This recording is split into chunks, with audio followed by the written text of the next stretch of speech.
Thank you, Mr. Chair.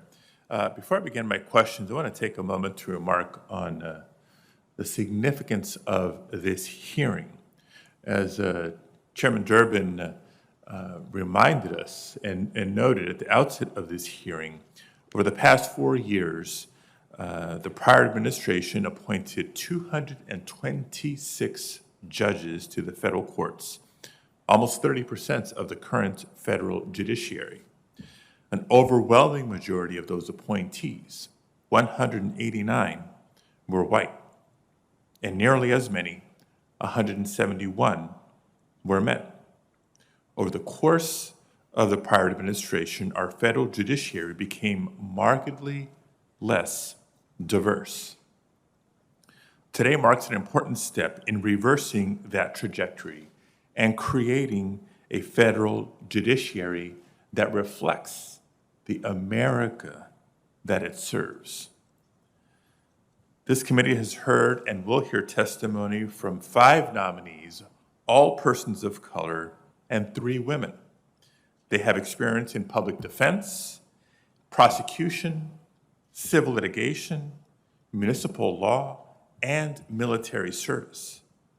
The diversity of background and professional experience they offer to the federal judiciary, in addition to their impressive qualifications, is remarkable and important.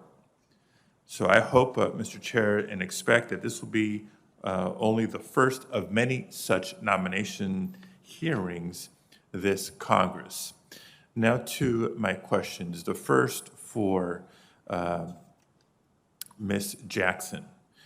If confirmed, you'll be one of the few former public defenders to serve in this capacity. So can you take just a minute to speak to the role and importance of public defenders to our criminal justice system?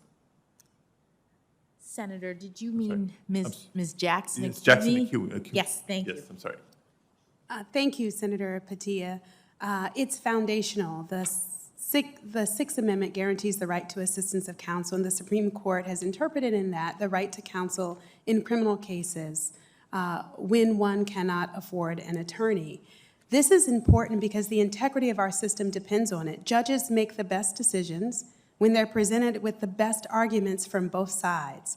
And due process guarantees that people be represented and have the opportunity to be heard, regardless of their ability to pay. So it was my honor and privilege to work within that system for a decade to ensure that my clients were competently represented, regardless of their ability to pay, and frankly, regardless of what they were accused of, and to help our country live up to its constitutional values. Great. And just a follow-on, earlier in your career, you spent about 3 years working at a corporate law firm with, I'm sure, very nice offices and a lot of resources and high salaries, but you chose to leave that very comfortable path to spend the next decade of your career as a public defender. Just for a minute, just for a moment to reflect on what would prompt you to make such a change. Well, Senator, I am very grateful for the 3 years I spent litigating at Skadden Arps. It was a tremendous experience representing our clients, which range from corporations to nonprofit organizations, individuals. I gained a lot of experience, tried my first jury trial, argued my first case before the Seventh Circuit Court of Appeals, before which I appeared many times after that as a federal public defender.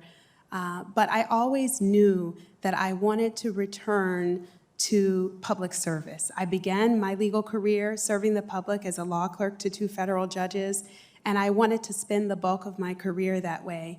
And this nomination by the President has given me an opportunity to yet again serve the public if this committee and the Senate as a whole so decides. Thank you.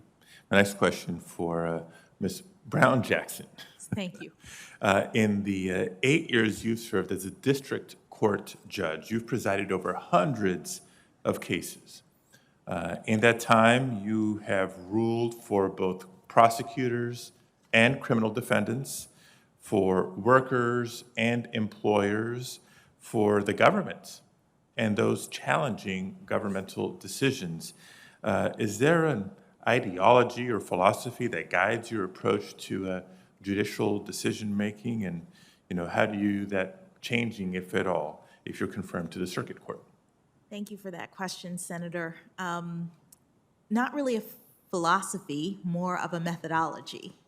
It is the idea that it is only appropriate for the judge to take into account the arguments of the parties, the facts in the case, and the law that applies in every case.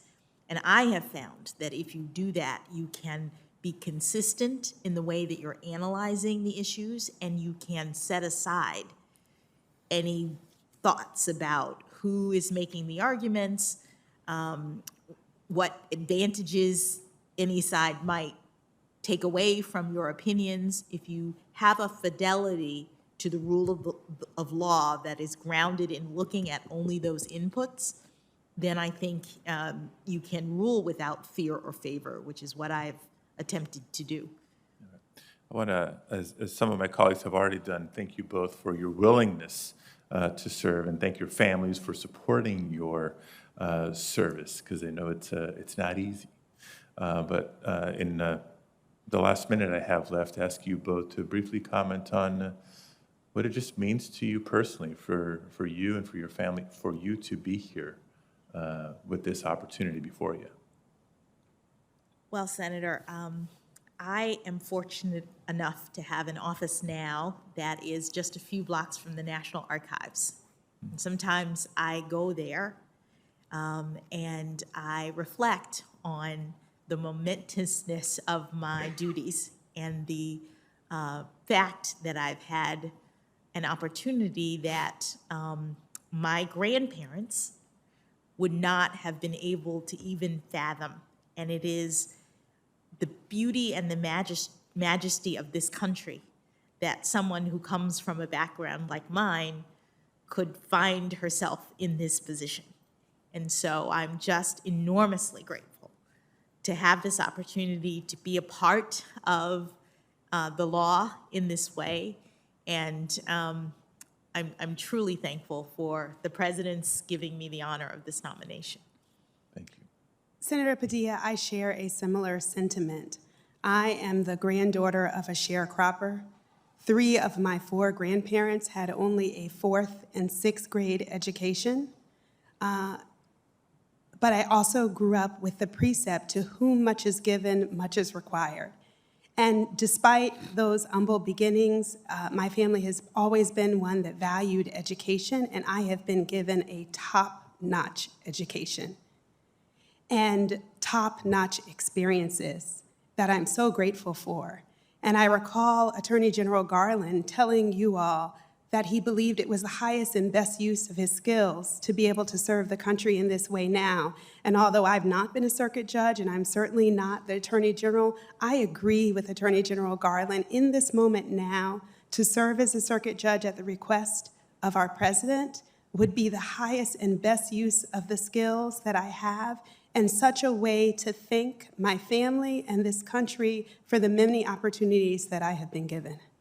So, well, as proud son of immigrants from Mexico with little formal education, but a work ethic that led to 40 years working as a short order cook and a domestic worker who had an opportunity to study at the Massachusetts Institute of Technology, earn a degree, and years later gets to sit on this side of the dais. I thank you both.